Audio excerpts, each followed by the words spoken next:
It's necessary that you be flexible, that you are always thinking of how can I improve this better. This is a customer-driven economy. It's necessary for you to always explore various ways in which you can improve the quality of service that you're providing for the people in your organization. I remember a major company had talked about the extra value service they were providing for their customers. And the lady who had the news conference summarized it this way. She said, "It's not our intention to satisfy our customers or to please our customers. Our intention is to amaze them." It's necessary, if you're going to compete today, that you look for ways to amaze your customers by being one of those individuals that keep your commitments, that keep your word, that's relentless. It's necessary as you work with the people that you bring into your organization, that they see that you are a good example of a person to work with because you model integrity and determination and ambition and truth and honesty and the way in which you conduct business. The next step is, that is you. That is you. That no one can do it for you but you. And even though you face disappointments, even though you will experience some setbacks, it goes with the territory. You must understand that. I remember I was playing a game with my 9-year-old son, John Leslie, and I beat him 10 straight games in a game called Connect 4. And finally, I said, "John Leslie, I'm bored. I don't want to play you anymore." And I got up. I said, "I'm ready to go to sleep now." And repeat after me, please. Let's say this together. It's not over until I win. John Leslie said, "No, you can't go now, Dad." I said, "Why?" He said, "It's not over until I win." That was his attitude. We sat down and we played several other games. And finally, after the 11th game, John Leslie won, and he got up and he yawned. And he said, "I'm ready to go to sleep now." And I'm saying to you, what if all of us took that attitude after we face a rejection and a no, or we have a meeting and no one shows up, or somebody say, "You can count on me," and they don't come through? What if we have that kind of attitude? The car's repossessed. Nobody believes in you. You've lost again and again and again. The lights are cut off, but you're still looking at your dream, reviewing it every day, and say to yourself, "It's not over until I win."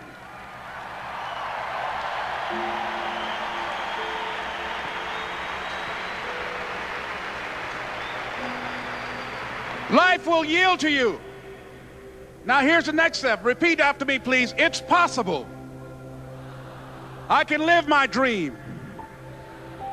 It's necessary. I work on myself. Surround myself with winners. Become creative. It's me. I've got to make it happen. It's not over until I win.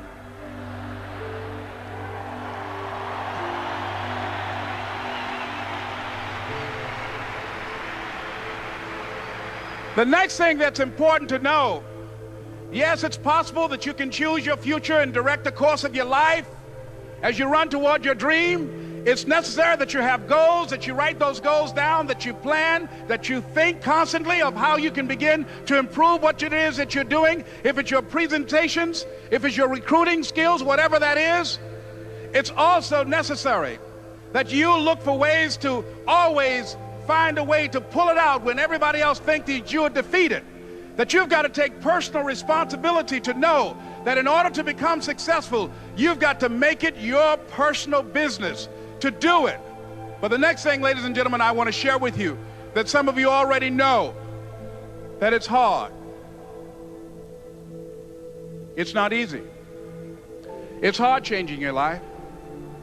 It was hard when just over 3 years ago in the Penobscot building in Detroit, Michigan, where I was operating my business, and I fell on some hard times, and I was sleeping in my office.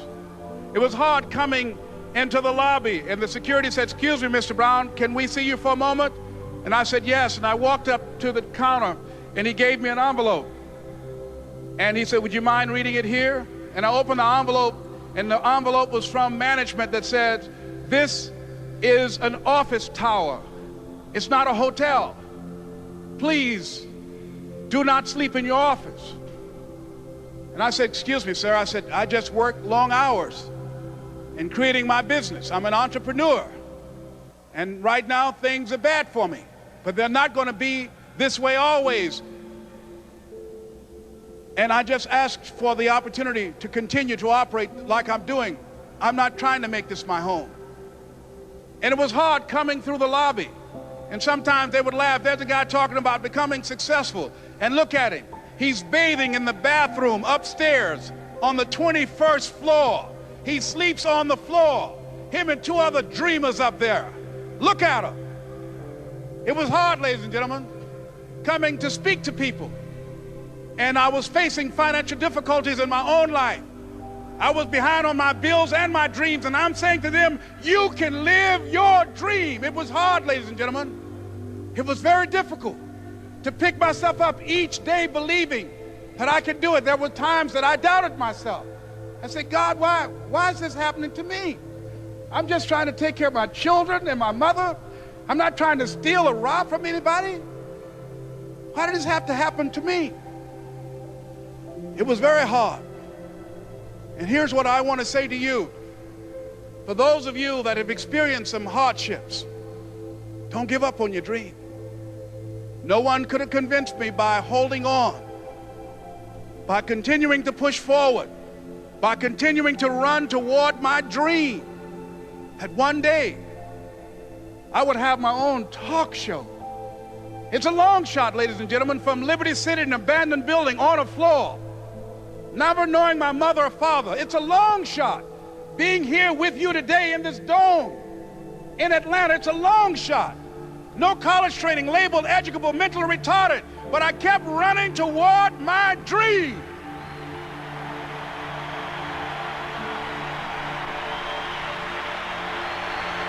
Don't stop.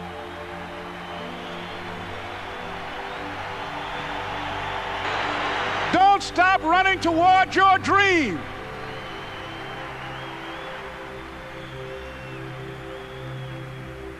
It's very important as you hold on to that dream.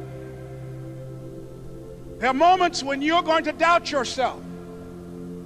There are rough times that are going to come, but they have not come to stay. They have come to pass. It's very important for you to know that. Don't say I'm having a bad day. Say I'm having a character building day. It's very important for you to believe that you are the one to make this happen. I remember this high school teacher, Mr. Leroy Washington, at the end of school one June, it was just a few days before we were supposed to leave. And I just got my report card. And it indicated that I'd failed history. And I'd failed English. And I would have to go to summer school. And I was feeling within myself that I was a failure, that I'm slower than most people in getting paperwork. And I was feeling down on myself and very negative. And Mr. Washington was giving a speech to the graduating seniors, and I was in 11th grade.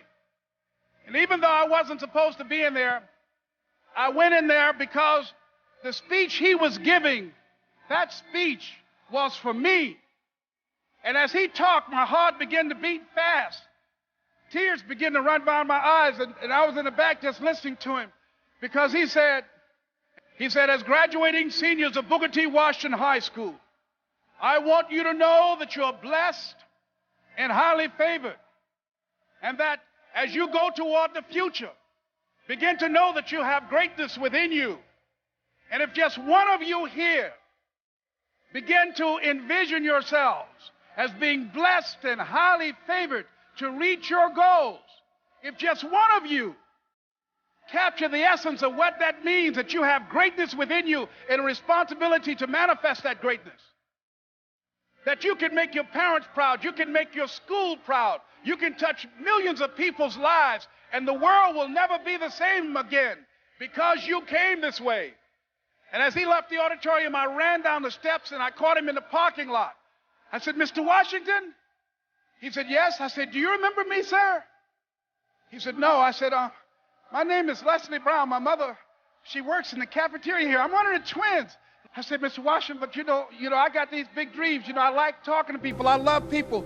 I said, I want to work with people, and I got this dream of buying my mama a home. Could I do that, Mr. Washington? He said, it's possible, Mr. Brown. And as he walked away, I called him again. I said, Mr. Washington? He said, what do you want now?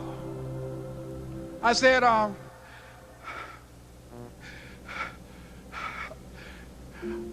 the one, sir. I said, I'm the one. You remember me, sir. I'm Miss Mamie Brown's boy. I'm the one. I'm the one.